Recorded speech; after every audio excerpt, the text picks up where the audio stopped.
talk about, and then some things to work on too. Number one thing I would say is this is not the same as where you play at home, right? What's different about this stage? Did you notice any difference in how it sounds compared to when you're at home? Right away, did you notice it? What did you notice? I'm curious. Yeah, it's really dry, isn't it? Like it sounds dead almost. Did that kind of throw you off at first, maybe? Maybe I'm just asking. Yeah, I'm not going to raise it lower or anything like that. I just wonder because what it seemed like to me, and I would say this throughout the performance. Sometimes you struggle to hear each other, and there was a little bit of a coordination issue at the beginning of the march between the snare drum and the low brass sometimes. And so, what can we do to help with that? Ms. Smith, this is a very obvious answer. Listen, yeah, oh yeah, listen, and know, and I'm sure that your director kind of got you, told you about this, but she probably warned you ahead of time. This is going to be different than at home. So one of the great things that we have to do as musicians is to kind of adjust and adapt to the different places where we play. I might suggest the percussion maybe just a little bit closer to the ensemble would have helped, just a little bit so we could do that. Okay, do you mind? Can we go through your music? Just one piece at a time. Can we do that? And I'll tell you some things that I thought were good, and then maybe some things to work on. I love this march. We already talked about the listening between low brass and percussion. I want to say I appreciate very much your style. You had a really nice march style. You played very, very nicely and quietly. And then 33, your change of style to legato, which happens sometimes in marches, sometimes it doesn't. You did that very, very well. And I was like, wow, that's really, really cool that you can all do that. And then we got to 65. And I heard some of you miss the key. You see it? What happens there?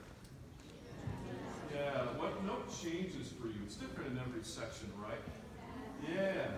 And we've got to make sure we're all on board with that. One of the things that's in a march that's really important is everybody's got to know that flat, 99 times out of 100, when we get to the trio or at some point in the march, we do that. So that's just it's kind of like if one person misses it, it's like when you have the greatest chocolate cake in the whole world with a jalapeno pepper right on the side. You're more distracted by the jalapeno pepper than the great chocolate cake. So we all have to buy in. So that's just one thing I would say. Country Wildflowers, let's look at that. I'm just going to go out on a limb and say that you all really like this piece, not much. Kind of, sort of? Okay. No, actually, you did an okay job, but there's one thing. I think in your effort to play really, really quietly, sometimes you played some sounds that were unsupported. And I want you to all go like, well, let me ask you, what's the best way to play soft? Can you describe what your lungs are doing when you play soft? You're all in quote. One person. Tightening up. What do you mean by that? Okay. What I heard sometimes is what I thought were sounds where your lungs didn't have a whole lot of air in them. And one of the best analogies I could come up with, your lungs should always be full. But it's a little bit like, instead of letting out a lot of air, think of a balloon where you put a little piece of tape and you maybe make a little tiny hole in the balloon. You just let less air out, but you still have a ton of support. There were times I thought where, especially when we got to, the really, really soft section, it was kind of hard because your sound, your tone quality would suffer a little bit. And that's one of the things, number one on our sheets is tone, which means you play your best sounds. Key change to 25, right? Same thing as I described in the march. Make sure you're getting it. And then your dynamic at the end, pianissimo, right? Oh, you did such a, you were so concerned about playing soft. It just kind of, your wildflower kind of wilted, if I can use a term there. I would have loved to just hear, like, making your very, very best sounds as softly as you can play. And that's the one thing I would say.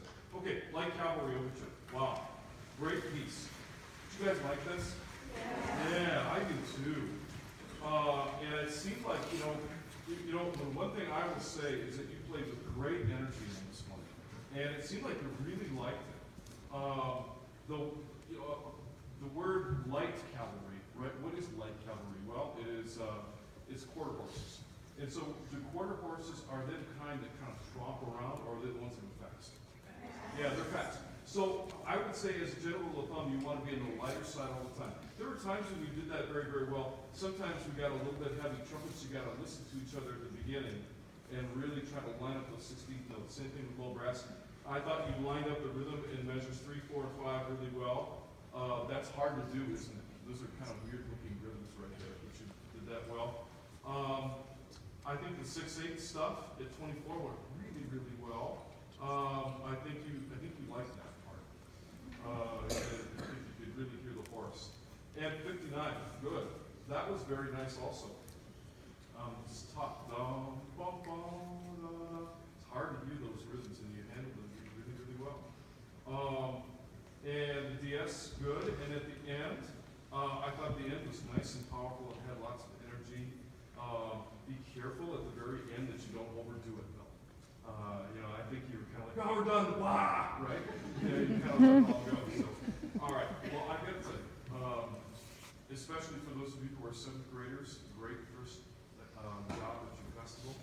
8th graders, I hope you'll continue to work and take your wonderful skills to the next level and all the way through your senior year.